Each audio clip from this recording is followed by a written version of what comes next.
Subscribe करें और bell दबाएं ताकि कोई खबर रह न जाए।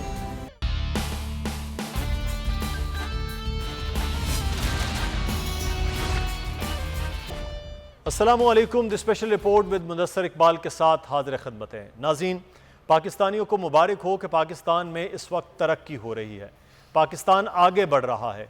यानी पाकिस्तान में इस वक्त डॉलर तरक्की करके आगे बढ़ रहा है। पाकिस्तान में इस वक्त तेल की कीमतें, पेट्रोलियम मसनूआत की कीमतें आगे बढ़ रही हैं। पाकिस्तान तरक्की कर रहा है। पाकिस्तान की तरक्की हो रही है कि इस वक्त खुर्दनी तेल यानी कि जो खाने में तेल इस्तेमाल होता है उसकी कीमत बढ़ गई है। पाकिस्तान तरक्की कर रहा है। पाकिस्तान की तरक्की चीनी की कीमतों में हो रही है। पाकिस्तान की तरक्की इस वक्त आटे की बढ़ती हुई कीमतों में हो रही है। और पाकिस्तान की आवाम वो तनज़्ज़ुली का शिकार हो रहे हैं। एक जानिब कीमतें बढ़ रही हैं, दूसरी जानिब गरीब नीचे जा रहा है। तो ये तनासुब बरकरार नहीं है। और वज़ीर आज़म इमरान खान ने महंगाई पर इजलास बुला लिया है। अब अवाम डर रहे हैं कि ये जो माफिया है जिसके बारे में हुकूमत बात कर रही है, उससे पहले वो हाथ जोड़कर माफ़ी मांग रहे थे और अब इस माफिया से हुकूमत से अब अवाम भी हाथ जोड़कर माफ़ी मांग रहे हैं कि इस अवाम के लिए अब जब भी हुकूमत से बात होती है कि पेट्रोलियम मसनूआत बढ़ रही हैं, वो कह रहे हैं पूरी दुनिया में बढ़ रही हैं, पाकिस्तान में खित्ते में सबसे कम है। तो खित्ते में पाकिस्तान में पर कैपिटा इनकम भी सबसे कम है। पाकिस्तान में बेरोजगारी भी इस वक्त सबसे कम है। ग्रोथ रेट भी पाकिस्तान में इस वक्त जो खुद बैनुल-अक़वामी इदारे बता रहे हैं कि वो कम है। तो फिर हुकूमत से क्या सवाल किया जाए कि डॉलर को कंट्रोल नहीं कर रहे, खाने पीने की चीज़ों को कंट्रोल नहीं किया जा रहा, पेट्रोलियम मसनूआत इंपोर्ट होती हैं, तो क्या पाकिस्तान में गंदम जो है वो भी आप इंपोर्ट कर रहे हैं? अब 2 साल से आप इंपोर्ट पे लग गए हैं। पाकिस्तान में बनने वाली चीनी आपने पहले एक्सपोर्ट कर दी, बाद में इंपोर्ट की और कीमतें 115 रुपए तक चली गई। और अब हुकूमत से जब सवाल किया जाए तो कह रहे हैं कि आपने घबराना नहीं है। सवाल यह है कि पाकिस्तानी कौम घबराएगी या नहीं घबराएगी। हम बात करेंगे, हमारे मुख्तलिफ शहरों से हमारे नुमाइंदे भी मौजूद होंगे और हम बात करेंगे इस मुआशी सूरत हाल का कि क्या ये महंगाई कभी अब वापस आएगी या नहीं। हमारे साथ पीजे मीर साहब मौजूद हैं, सीनियर सहाफ़ी तजज़ियाकार हैं, बहुत शुक्रिया पीजे मीर साहब आपके वक्त का। साइम अली साहब हमारे साथ मौजूद हैं, इकोनॉमिस्ट हैं, बैंकर हैं, बहुत शुक्रिया साइम साहब आपके वक्त का।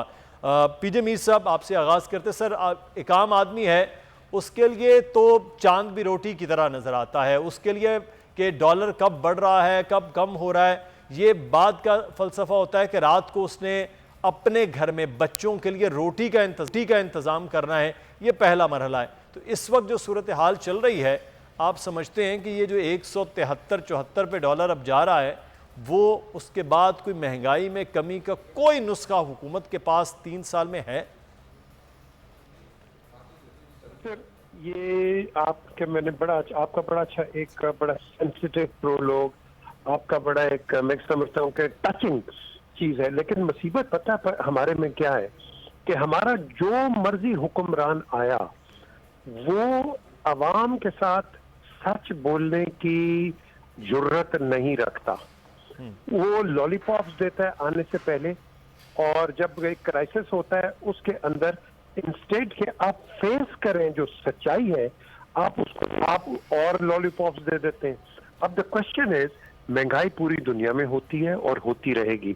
यहाँ 4 आने भी चीनी थी, 4 आने पे भी गवर्नमेंट चली गई थी अयूब खान की। अब क्वेश्चन उठता है कि 4 आने के बाद में जब हुकूमत चलेगी, क्या 4 आने की हुकूमत चीनी होगी जो दोबारा नहीं हुई थी? क्वेश्चन इज, ये होता रहेगा और होता है। अब आपने बताना है हमारी आवाम को, पर्टिकुलरली मैं पाकिस्तान सेंट्रिक बात कर रहा हूं, कि भाई ये प्रॉब्लम्स हैं और इसकी वजह से आप करें। लेकिन अगर आप उसको कहते जाएं कि नहीं जी सब ये मिसलीड होता है, कोई भी करे ये मिसलीडिंग है। आप लीड करो और कहो कि ये हमारी प्रॉब्लम्स हैं, ये वर्ल्ड मार्केट है।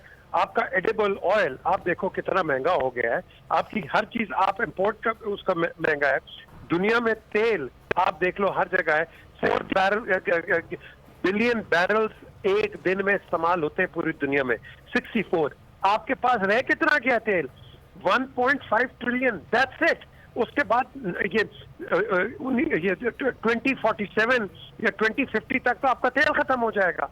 आपने अभी सोचा है ऑल्टरनेट्स का? कोई नहीं। हम क्या करते हैं मुदस्सिर, ये करते हैं कि अपना वोट बचाते हैं। सही। मैंने पुरानी हुकूमतों को देखा, मैंने कहा भाई आप फाइन्स क्यों नहीं लेवी करते, और जी। निजी अगर करेंगे तो हमारा वोट बैंक टूट जाएगा। सही। हम डरते हैं कि आवाम के अंदर उसको आप कह लो कि रिजुविनेट करने के लिए हम सिर्फ बैठते हैं कि मेरी हुकूमत ना चली जाए। बिल्कुल, ये एक बड़ा इंपॉर्टेंट है कि पहले शायद उतनी तैयारी नहीं होती, हुकूमत में आके पर चीज़ों को नहीं कर रहे होते, अपना आप बचाने का ज़्यादा मामला है। अच्छा साइम अली साहब, ये पूरी दुनिया में महंगाई हो रही है, फ्लक्चुएशन हो रही है, ये तो एक चीज़ मौजूद है। तो ये है कि जब डॉलर की कीमतें बढ़ रही हैं, एक जानिब ये महंगाई, ऑब्वियसली वो सारी चीज़ें हो रही हैं, तो क्या इस वक्त हम ये समझ रहे हैं कि पूरी दुनिया में वो महंगाई का तनासुब है जो हमारे पास भी इसी तरह से है? क्योंकि हम तो पिछले 5-6 महीने में बहुत तेज़ी के साथ आगे गए हैं, क्या पूरी दुनिया में भी ये सिचुएशन मार्केट की? बल्कि ना सिर्फ बाकी मुल्क में, बाकी इकोनॉमीज में भी इन्फ्लेशन बहुत बड़ा मसला बन गया है, बल्कि 13 साल की तारीख के सबसे ज़्यादा महंगाई जो है हम देख रहे हैं इस वक्त। ब्राज़ील हो, चाइना हो, कनाडा हो, यूएस हो, इतनी महंगाई शायद पिछले 13 साल में नहीं हुई जो कि इस साल हम ग्लोबल मार्केट्स में देख रहे हैं। इसकी वजह जो है सप्लाई शॉक्स हैं, जो कि लास्ट ईयर कोविड की वजह से हम देख रहे हैं। आज भी सप्लाई डिसरप्शंस चल रही हैं। जो डिमांड है ग्लोबल प्रोडक्ट्स की, ऑयल हो या व्हीट हो, शुगर हो, डिमांड उसकी बढ़ रही है, लेकिन पैदावार में इजाफा नहीं हुआ पिछले 1 साल के अंदर, जिसकी वजह से हम देख रहे हैं कि कीमतें बहुत ज़्यादा चढ़ गई हैं इंटरनेशनल मार्केट्स में। तो ना सिर्फ पाकिस्तान में ये महंगाई कॉज कर रहा है, बल्कि ये ग्लोबल मार्केट्स में एक बहुत बड़ा हेडेक हो गया है। और इसी वजह से हमने देखा है कि सेंट्रल बैंक ने पाकिस्तान में इंटरेस्ट रेट्स बढ़ाई पिछली मॉनेटरी पॉलिसी मीटिंग में, और अब बाकी दुनिया में भी हम देख रहे हैं कि इंटरेस्ट रेट्स बढ़ना शुरू हो गई हैं। यूएस फेड जो है उसकी एक्सपेक्टेशन है कि दिसंबर में वो भी अनाउंसमेंट करेगा कि टेपरिंग कर रहा है। इस वक्त बहुत मुश्किल हालात ग्लोबली हो चुके हैं। पाकिस्तान में ज़्यादा फॉल आउट है बिकॉज हमारे ऊपर डबल इम्पैक्ट आता है। जिस तरह आपने मेंशन किया कि एक तरफ इंटरनेशनल कमोडिटी की प्राइस जब बढ़ती है तो लोकल प्राइस भी बढ़ती है, बट साथ साथ हमारे ऊपर एक डबल हिट पड़ती है, क्योंकि हमारा ट्रेड बैलेंस खराब होने की वजह से हमारा रुपी भी कमजोर हो रहा है। सो ये एक तरह से डबल हिट पड़ रही है पाकिस्तान के ऊपर, एंड बहुत it's a difficult situation. But having said that, I think एक तरह से बेहतर तरीके से हम देख रहे हैं कि पाकिस्तान ने मैनेज किया है। यहाँ पे हम देख रहे हैं कि पेट्रोल और डीजल के ऊपर टैक्सेस कम किए जा रहे हैं। बाकी दुनिया में ऐसी हम नहीं देख रहे पेशरफ। पाकिस्तान में इस हुकूमत ने सेल्स टैक्स और पेट्रोलियम लेवी तो कम की है, ये पहले माजी में नहीं थी, लेकिन उसके बावजूद चीज़ों में जो स्टेबिलिटी है पीजे मीर साहब, वो बड़ा ज़रूरी है कि 3 साल से शायद का अरसा गुजर गया, लोग जिस चेंज के लिए, जिस तब्दीली के लिए वोट दिया कि ये कुछ चीज़ें आएंगी, वो जो चीज़ें हैं वो रूट्स पर उस तरह नज़र नहीं आती हैं कि यहाँ इधर इधर चीज़ें हुई। फिल वक्ती तौर पर कुछ चीज़ें होती हैं पर उसके बाद बदल जाती हैं। हम बात कर रहे हैं इस वक्त महंगाई के हेर फेर और पाकिस्तान की मुआशी सूरत हाल के दगरगू होने के हवाले से। इस वक्त पाकिस्तान में जो कीमतें बढ़ी हैं उस पर हम बात भी करें, लेकिन अवामी रद्द-ए-अमल के हवाले से बात करेंगे। लाहौर, कराची, इस्लामाबाद, पेशावर, कोयटा से, सक्कर से हमारे नुमाइंदगान हमारे साथ मौजूद हैं। सबसे पहले कराची की बात कर लेते हैं, जहाँ पर राव अफनान हमारे नुमाइंदे इस वक्त हमारे साथ मौजूद हैं, जहाँ पर पेट्रोलियम मसनूआत की कीमतें बढ़ी हैं तो गोश्त की कीमतें, सब्जी की कीमतों में भी होशरुबा इजाफा हो गया है। राव अफनान इस वक्त एक बाजार में मौजूद हैं, उनसे सूरत हाल कराची में महंगाई के हवाले से जान लेते हैं कि जो कमिश्नर कराची की जानिब से रेड लिस्टें हैं वो कुछ और हैं, लेकिन बिक कुछ और रहा है। राव अफनान, सूरत हाल क्या है?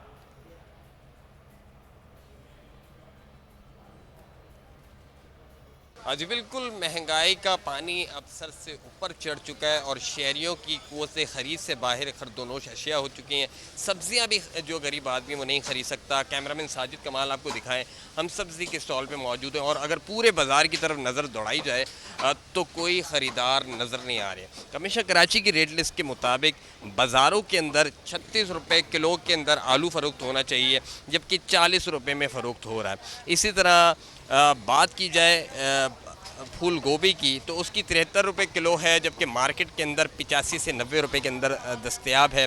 बड़ी प्याज जो है वो 43 रुपये होनी चाहिए, जबकि मार्केट के अंदर 50 से ज़ायद में फ़रोख्त हो रही है। इसी तरह दीगर सब्जियों की भी यही सूरत हाल है। अगर गोश्त की बात की जाए तो जो बकरे का गोश्त है वो 1300 रुपये किलो के अंदर बाज़ार के अंदर फ़रोख्त हो रहा है, जबकि कमीशन कराची की रेट लिस्ट के मुताबिक इसे 700 रुपये में फ़रोख्त होना चाहिए। और इसी तरह अगर बात की जाए दीगर खुर्दनोश अशिया की, बच्चिया का गोश्त हो, उस हवाले से हम कीमत जानेंगे। ये बताएं बच्चिया का गोश्त कैसे फ़रोख्त कर रहे हैं? मालूम नहीं, बछिया वाला ही बताएगा आप। बकरे का 1600 रुपये किलो। जबकि कमीशन कराची की रेट लिस्ट के मुताबिक तो 740 रुपये का होना चाहिए। तो हमें इस भाव मिल ही नहीं रहा ना, इस भाव मिले तो हम इस भाव बेचें। 10 किलो का बिल्कुल हुकूमत और दुकानदारों के दरमियान कोऑर्डिनेशन की कमी नज़र आती है। हुकूमत कहीं नज़र नहीं आ रही ऑन ग्राउंड क्या सूरत हाल है। रेट लिस्ट के मुताबिक 740 रुपये है, 1600 रुपये से 1300 रुपये तक के अंदर मुख्तलिफ बाज़ारों के अंदर फ़रोख्त हो रहा है। ख़रीदार गायब हैं, हम लिहाजा सिर्फ आवाम को। रऊफ नान हमें सूरत हाल से आगाह कर रहे थे कि इस वक्त जो गोश्त की कीमतें हैं, जो लिस्ट दी गई है, वो उससे बिल्कुल यकसर मुख्तलिफ चीज़ें नज़र आ रही हैं। सक्खर चलते हैं, शाहिद अली ब्यूरो हेड हमारे साथ मौजूद हैं, जो इस वक्त सदर ऐवान सनअत व तिजारत स्मॉल ट्रेडर्स सक्खर के साथ मौजूद हैं, और इस जो हालिया महंगाई की लहर है और जो इस वक्त डॉलर की कीमतें बढ़ी हैं उस पर बात करेंगे। जी शाहिद, आगाह कीजिएगा। और बिजली की कीमतों में इजाफे के बाद महंगाई का एक तूफ़ान आया है, जिससे गरीब आदमी महफूज नहीं रह सका है। गरीब आदमी को 2 वक्त की रोटी मिलना मुश्किल हो गया है। जहां गरीब आदमी, आम आवाम, मुतवस्सित तबका महंगाई से परेशान है, वहीं सनतकार और ताजिर क्या कहते हैं, आइए इस बारे में बात करते हैं ऐवान सनअत व तिजारत सक्खर के सदर आमिर गौरी और सक्खर स्मॉल ट्रेडर्स के सदर जावेद मेमन से कि वो महंगाई के हवाले से क्या कहते हैं। पेट्रोल डीज़ल की कीमतों में 2 माह में चौथी दफ़ा इजाफ़ा हुआ है, और एक कारोबारी ऑर्गेनाइजेशन चैम्बर ऑफ कॉमर्स के तौर पे जो हम अपने इलाके में या ओवरऑल हम इस मईशत पे इसके असरात देख रहे हैं, या हमें अंदाज़ा है कि ये चीज़ मईशत के लिए बहुत बड़ा एक झटका है। इस वक्त तेल की और बिजली की कीमतों में बहुत ज़्यादा इजाफा होता जा रहा है। ऐसे लग रहा है साल में पहले 1 दफ़ा बजट आता था, मगर अब साल में 12 दफ़ा बजट आने के लग रहा है कि मुसलसल इजाफा होता जा रहा है। महंगाई आसमानों से बातें कर रही है, लोगों की कुव्वत ख़रीद ख़त्म होती जा रही है। तेल, घी, आटा, चीनी, चावल, इतनी महंगाई उरूजों पे हो चुकी है। इधर लोगों की ख़रीदो फरोख्त ख़त्म हो चुकी है, दुकानों पे लोग खाली बैठे हैं, और बिल्कुल दुकानों पे ख़रीदार इस वक्त कोई भी नहीं है। लोग ये खाने पीने की अशिया से ही पूरे नहीं हो रहे, बिजली की कीमतें और दूसरी ट्रांसपोर्टेशन से फारिग नहीं हो रहे, तो दूसरी चीज़ें कैसे खरीदो फरोख्त करेंगे। लोगों को, हुकूमत को चाहिए कि इधर कम से कम महंगाई का रेशो ख़त्म और कम। शाहिद अली हमें सक्खर की सूरत हाल से आगाह कर रहे थे, स्मॉल ट्रेडर्स, और वहाँ जो चैम्बर ऑफ कॉमर्स है वो भी इस बात पर परेशान है कि जिस किस्म की तेज़ी आ रही है महंगाई की, उसका बहुत मनफी नुकसान होगा। हम बात कर रहे हैं इस वक्त पीजे मीर साहब हमारे साथ मौजूद है। मीर साहब, ये तमाम तर चीज़ें पूरी दुनिया में हो रही होती हैं, लेकिन मसला ये है कि इसके लिए स्ट्रेटजी, प्लानिंग, वो चीज़ें पैरेलल होनी चाहिए। इस वक्त जो इमरान खान साहब की हुकूमत है उसमें 2 चीज़ों के ऊपर बहुत ज़्यादा बात हो रही है कि ये मुल्क में मईशत को संभाल नहीं पा रहे हैं, ये उन पर तनकीद हो रही है। दूसरा, इस बात का फ़ायदा उठाते हुए आप नहीं समझते कि अपोजिशन का एक अच्छा और बड़ा ज़बरदस्त किस्म का जोर बनेगा अगेंस्ट गवर्नमेंट? मुदस्सिर, जब भी कीमतें बढ़ती हैं अपोजिशन को एक का बात करने का एक प्लेटफॉर्म बन जाता है। ये नॉर्मल चीज़ है, कोई ऐसी कोई बुरी बात भी नहीं है, क्योंकि उनको एक मौका चाहिए होता है कि जहाँ गवर्नमेंट ले से डिलीवर नहीं कर रही तो उनका एक ओपिनियन आ जाता है कि देखो ये कर रहे हैं, ये कर रहे हैं। अब मसला जो मेन है, जो आवाम की हम सब रोते हैं, आवाम 2 चीज़ें, कई लोग मुझसे बिल्कुल इत्तफाक नहीं करेंगे, वो ये है कि जब हमारी सारी आवाम एक टैक्स बेस में आएगी तो आप में इम्प्रूवमेंट आएगी। 1 2 इस वक्त जो अभी प्रॉब्लम है, जो आवाम को हम रिलीफ दे सकते हैं, वो नंबर 1 ये जो आपका डर है। ठीक है, अच्छा हमारे साथ ही रहेगा अभी मीर साहब, यहाँ पर हमें एक ब्रेक लेना है, ब्रेक के बाद वापस आएंगे, हमारे साथ रहिएगा।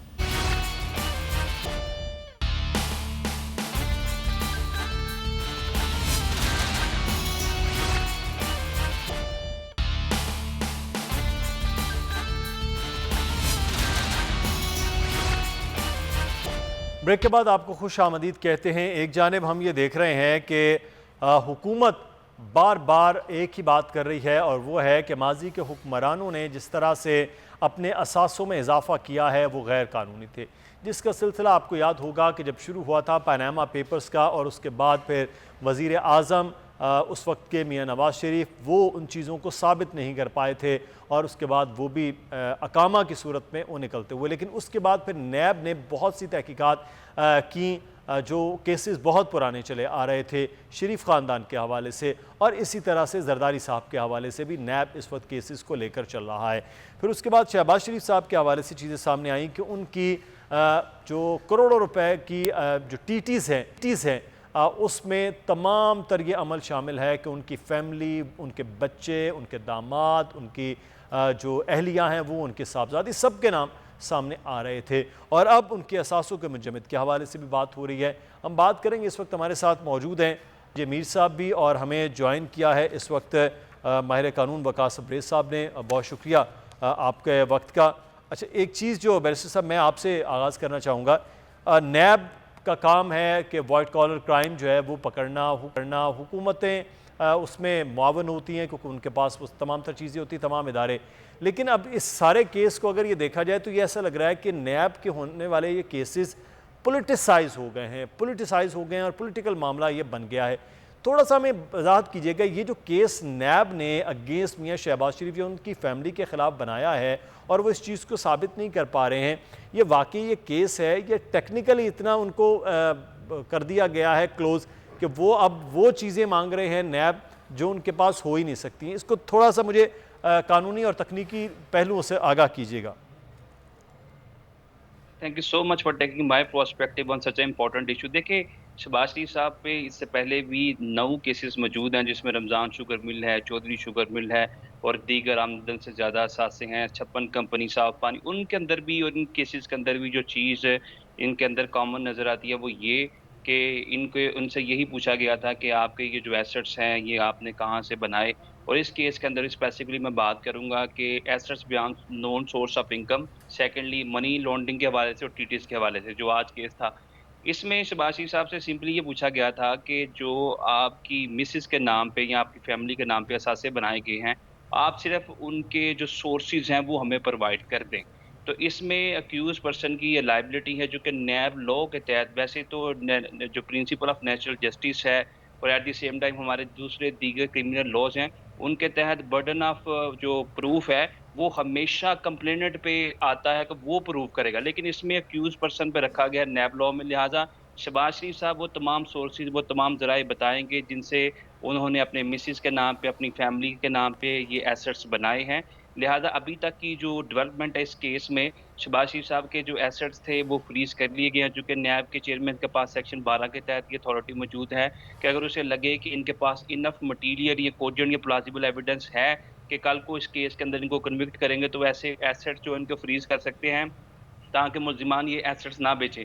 लेकिन मुझे बाजार स्टूडेंट ऑफ लॉ ये चीज़ें नज़र आती हैं, आल दो के शहबाज शरीफ साहब ये सोर्सेज नहीं बता सके, लेकिन नैब भी कोई ऐसा कोजेंट या कंक्रीट एविडेंस जो है सफा मिसल पे नहीं ला सकी। इनकी प्रोसिक्यूशन इन्वेस्टिगेशन अभी तक इतनी ज़्यादा स्ट्रेंथन या स्ट्रॉन्ग नहीं थी कि जिससे बाज़ाहिर या परामा फचा ये चीज़ नज़र आए कि नैब कल कर इनको जाके कॉन्विक्ट कर सकता है। तो जिस तरह हम हमेशा, ये आपने भी बात की कि पोलिटिसाइज कर देते हैं केसेस को, इसलिए पोलिटिसाइज किया जाता है कि आपके पास इतना टेंजिबल मटेरियल ही मौजूद नहीं है कि जिससे आप किसी भी अक्यूज्ड पर्सन को ट्रायल स्टेज पर जाके कॉन्विक्ट करें। तो फिर आप क्यों कर एक शख्स की लिबर्टी का टेल करते हैं, उसके एसेट फ्रीज करते हैं, जबकि 8 से 9 केसेस इन पे पहले भी पेंडिंग थे और किसी भी एक केस के अंदर जो है अभी तक इनको कॉन्विक्ट नहीं किया गया। ठीक है, ये बड़ा इंपॉर्टेंट मामला हो गया कि ये अभी ना वो साबित उस तरह कर पा रहे हैं, ना ही इधर से कोई एविडेंस जो है वो नैब लेकर है, इसलिए चीज़ें लंबी हो रही हैं। लेकिन पीजे मीर साहब, जब ये बरतानिया में मामला हुआ सलमान शहबाज साहब का, तो उस वक्त ये तासुर हुआ कि वही चीज़ें हैं जो यहाँ पर नैब की सूरत में या FI की सूरत में केसेस चल रहे हैं शहबाज शरीफ साहब पर, और देखें जी वहाँ पर वो बरी हो गए।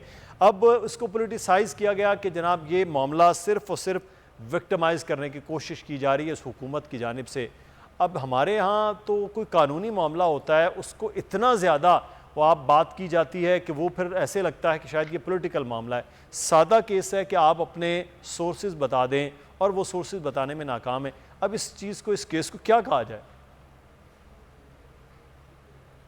मुदस्सिर, आप मुझे इजाज़त दें, आप जो पिछले सेगमेंट में हम ब्रेक पे चले गए थे, जी जी, just let me tell you one thing, ये सर। जो हम शोर मचा रहे हैं महंगाई का, इसका अभी ये कल महंगाई ख़त्म हो सकती है क्योंकि प्राइसेस तो बढ़ेंगी। जी। आप पूछेंगे कैसे?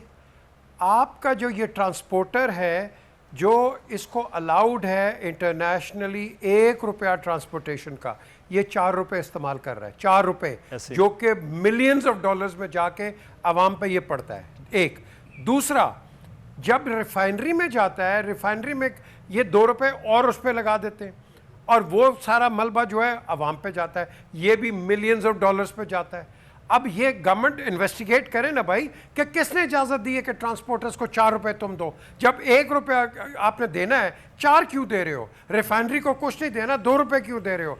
कहीं ना कहीं तो कोई खा रहा है ना पैसा, तो फिर ये अवाम इस पर सफ़र कर रही है। ये सब ठीक हो सकता है, कल इन्वेस्टिगेशन कोई भी करवा ले, आपके सामने आप देखोगे पेट्रोल की कीमत यूँ नीचे आएगी। अब बात आती है आपकी केसेस की। यहाँ मेरी नज़र में शहबाज शरीफ ट्रायल पे नहीं है, मेरी नज़र में प्रोसिक्यूशन ट्रायल पे नहीं है, मेरी नज़र में जज ट्रायल पे है। ये जज जो हैं ये क्यों नहीं जल्दी से फैसला करते? हम कितनी देर से इस पे बात कर रहे हैं, कम से कम 10-11 साल हो गए हम यही बात कर रहे हैं, उसने ये किया, उसने ये किया, वो उसने वहाँ पकड़ लिया, उसको यहाँ रिलीफ मिल गया, यहाँ वो कन्विक्ट हो गया। ओ भाई, आप जल्दी से फैसला करो। आपने आसिफ जरदारी के साथ ये किया, 11 साल आपने किया, मर्डर, डिकॉइट, चोर, एब्सकॉन्डर, मनी लॉन्डर। उसके बाद आपने प्रेसिडेंट ऑफ पाकिस्तान बनाया और उसके बाद जब वो हटे फिर आपने उनके ऊपर केसेस ओ यार, हम क्या मजाक कर रहे हैं अपने साथ? ये क्यों है? ये लॉ क्यों नहीं जल्दी से एक्सपेडाइट करता है? ये मेरे भाई जो अभी आए हैं बैरिस्टर, ये सही बात करते हैं। और भाई, आप वो केस लेके आओ जिसके पास कुछ सब्सटैंशियल एविडेंस नहीं, सही, कॉम्प्रिहेंसिव एविडेंस हो। जब तक कॉम्प्रिहेंसिव एविडेंस नहीं होगा, प्रोसिक्यूशन का भी टाइम ख़राब है और डिफेंस का भी टाइम ख़राब है, तो आपकी कन्विक्शन होती कोई नहीं है। और यहाँ मीडिया ट्रायल हो जाता है, मीडिया गपशप हो जाती है, किसी की यहाँ पगड़ी उछल रही है, किसी की यहाँ पगड़ी उछल रही है, और हर किस्म से पॉलिटिकल बयानात आने शुरू हो जाते हैं। ये हमारे लिए नेशनली मुदस्सिर ये डिज़ास्टर है कि इस तरह की कॉन्वर्सेशन हो। पकड़ो, ज़रूर पकड़ो जिसने करप्शन की है, इसमें कोई दो राह नहीं है, लेकिन खुदा के लिए आप इतना एविडेंस तो पकड़ लो कि किसी को प्रोसिक्यूट तो कर सको। आप डिले बाय डिले और उसके अंदर एस्पर्शंस, परसेप्शंस, हर किस्म की आपका लो नेगेटिविटी आ रही है और हमारे कोर्ट्स के ऊपर ये नुक्ता आता है जो कि नहीं आना चाहिए। सही। हमारे ऑनरेबल कोर्ट्स हैं, इनको जल्दी से काम करना चाहिए। बिल्कुल, ये इंपॉर्टेंट बात है। लेकिन बैरिस्टर वकास अब्रेज साहब, ये चीज़ें बढ़ क्यों जाती हैं कि इतनी तवालत हो गई है? एक केस है, वहाँ ना इधर से साबित कुछ कर पा रहे हैं, ना उधर से कुछ साबित कर पा रहे हैं, और स्टिल केसेस उसी तरह से वो चल रहे होते हैं। हालांकि नैब का तो एक बड़ा स्पीडी ट्रायल का एक तरीकाकार तय किया गया था जब नैब के लॉज बने, उसके बावजूद ये इतनी तवालत है। इसी तरह FIA के अंदर कोई केस चला जाए तो वो भी फिर जहाँ जैसे जिधर तक डिले किया जा सकता है वो किया जा सकता है। बाकी कोर्ट्स की तो हम चले बात ही नहीं करते ना। तो ये क्या वजूहात हैं इसकी? देखिए मदरसा, जहाँ तक इन ब्लैक एंड वाइट लॉज की बात है तो सेक्शन 16 नैब ऑर्डिनेंस का जो ये कहता है कि 30 दिन के अंदर डे टू डे हियरिंग करके इसका ट्रायल को इंक्लूड किया जाए और सजा और सजा का फैसला किया जाए। सेकेंडली, जो आपने बात की कि ये फैसला क्यों नहीं होता, क्यों इतना डिले कर दिया जाता है, उसकी सबसे बड़ी वजह ये है कि इस वक्त पाकिस्तान के अंदर जो नैब कोर्ट्स की तादाद है वो 24 है और जो इस वक्त रेफरेंसेस पेंडिंग है वो 1200 समथिंग है, और जो इंक्वायरी इन्वेस्टिगेशन या कंप्लेंट वहाँ पे दायर की गई हैं वो भी शायद 2000 के करीब हैं। अगर ये सिनारियो के अंदर देखा जाए कि 24 अदालतें और 24 अदालतों के अंदर भी 3 से 4 जजेस इस वक्त अपॉइंट नहीं किए गए, 120 नैब कोर्ट्स बनाने की बात की गई, लेकिन अदारे की कैपेसिटी बिल्डिंग की बात नहीं की गई। नैब के सेक्शन 28 के अंदर चेयरमैन नैब को ये अथॉरिटी दी गई कि आप एडवाइजर्स भर्ती करें, आप कंसल्टेंट्स लें, वाइट कॉलर क्राइम को या मनी लॉन्ड्रिंग को ट्रेस करने के लिए आपको स्किलफुल लोगों की जरूरत है। ये पुलिस ऑफिसर्स को अगर आप नैब में बतौर प्रोसिक्यूशन में रखेंगे या इन्वेस्टिगेशन में रखेंगे, ये लोग कभी भी वाइट कॉलर क्राइम को ट्रेस नहीं कर सके जब तक आप अपनी अदारे की कैपेसिटी बिल्डिंग पे काम नहीं करेंगे। उसके बावजूद भी नैब में वकास साहब 60% कन्विक्शन रेट है कि अब ये वाहिद इदारा है नैब, उसके बावजूद ये तो ये सारी चीजें just like to build the castle in the air. मुझे तो लगता है कि हेराई किले या सबज बाग दिखाने की कोशिश की जाती है। हमारे अच्छा। सामने तो आज तक कभी कोई ऐसा केस नहीं आया कि हमें ये पता चले कि इसके अंदर नैब ने कॉन्विक्ट किया। नैब की कन्विक्शन रेट इतनी ज़्यादा नहीं है जितनी बताई जाती है। अच्छा। इतनी ही मैक्सिमम जो है 25 से 30% है, लेकिन चेयरमैन नैब की तरफ से ये दावे ज़रूर किए जाते हैं कि हमारी कन्विक्शन रेट 60% है। लेकिन अगर मैं आपके सामने सिर्फ पॉलिटिकल अपोनेंट की बात करूं तो इस वक्त हाजा साद रफी का जो केस था 20 महीने के लिए बिहाइंड दी बार रखा गया। हकान अब्बासी का जो केस था, उसके अलावा एहसन इकबाल का केस है, इतनी तवालत तैयार कर जाती है इनकी गिरफ्तारियां और ठीक। इनको बिहाइंड दी बार रखा जाता है। फिर उसके बाद जजमेंट्स जो आती हैं 87 पेजेस की, मकबूल बाकिर की, जस्टिस याया अफरीदी की, मंसूर अली शाह की, उसमें कहा जाता है कि ये आर्म ट्विस्टिंग के लिए अदारा एस्टेब्लिश किया गया है। तो मैं ये समझता हूँ कि इस अदारे की कैपेसिटी बिल्डिंग पे काम किया जाए, बेहतरीन ऑफिसर्स तैनात की जाएं, ताकि जो 30 डेज नहीं तो एटलीस्ट 3-4 महीने ये आपने बड़ी जो टेक्निकल लोग हैं वाइट कॉलर करने के लिए उनकी तैनाती, वरना फिर ऐसे ही मामला चलता रहेगा। नैब पर भी ऐसे सवाल उठेंगे और हमारी मुअज़्ज़ज़ अदालतों पर भी ऐसे सवाल उठते रहेंगे कि चीज़ें क्यों नहीं हैं। बहुत शुक्रिया बैरिस्टर वकास अब्रेज साहब हमारे साथ मौजूद थे। आगे बढ़ेंगे और अब बात करेंगे आगे आने वाले T20 वर्ल्ड कप के हवाले से। पीजे मीर साहब मौजूद हैं, उनका फ़ायदा उठाते हैं। पीजे मीर साहब, आपका खुद पाकिस्तान क्रिकेट टीम के साथ एक बड़ा तवील टाइम गुजारा है मुख्तलिफ टूर्स भी, और टीम का जो वो एक स्टाइल है उससे आप बहुत ज़्यादा, हम सब जर्नलिस्टों से, एंकर से ज़्यादा वो आप वाबस्ता रहे क्योंकि आप टीम का हिस्सा रहे हैं। तो इस बार आप क्या देख रहे हैं? जो टीम गई है और पहला मैच भी हमारा भारत के साथ है और आज तो बल्कि वार्म अप मैच भी वेस्ट इंडीज़ के साथ पाकिस्तान टीम खेल रही है। टीम की फिर जो तब्दीली बोर्ड के अंदर बहुत बड़ी आई है उसकी, और जो एग्रेसिव क्रिकेट खेलने की रमीज़ राजा साहब बात कर रहे हैं, उसके नतायज T20 वर्ल्ड कप में आप कैसे देख रहे हैं?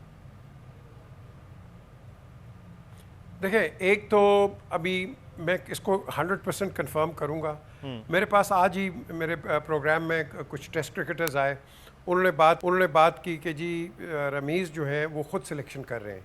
अच्छा। अब अगर वो खुद कर रहे हैं सिलेक्शन तो फिर चीफ सिलेक्टर की क्या ज़रूरत है? वन, ये मैं रमीज़ से खुद पूछूंगा। आई विल आस्क हिम कि भाई are you doing the selection, because जो चेयरमैन होता है बोर्ड का, PCB का, वो इंटरफेयर नहीं करता। बिल्कुल। वो चीफ सिलेक्टर बनाता है अपनी मर्जी से, लेकिन he lets him do the job और वो फिर आगे सिलेक्टर्स बनाते हैं। ये जो लड़के गए हैं, काफ़ी नए लड़के गए हैं इसके अंदर T20 के अंदर।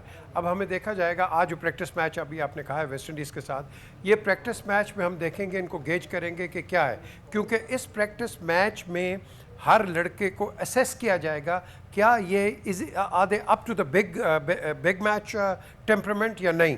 तो ये भी आज हमें पता चल जाएगा कि वेस्ट इंडीज़ के साथ कैसे खेल रहे हैं।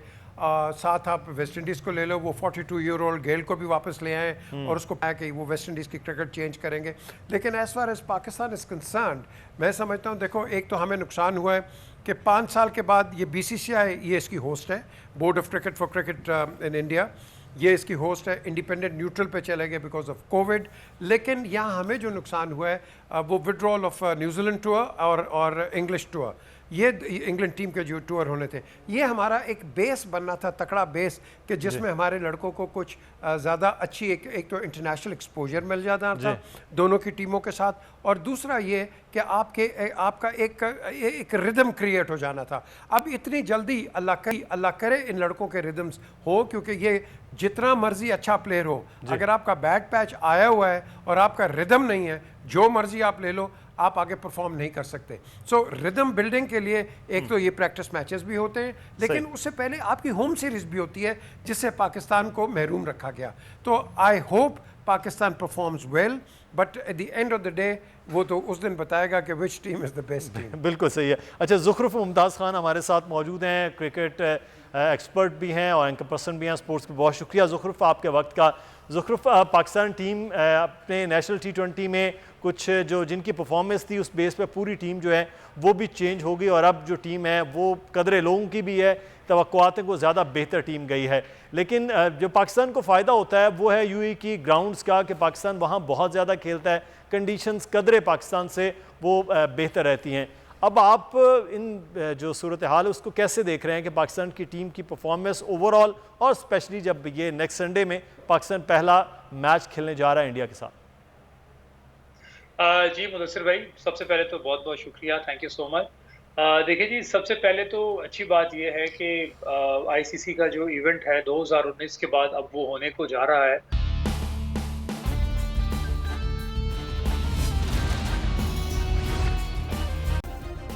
सब्सक्राइब करें और बेल दबाएं ताकि कोई खबर रह न जाए।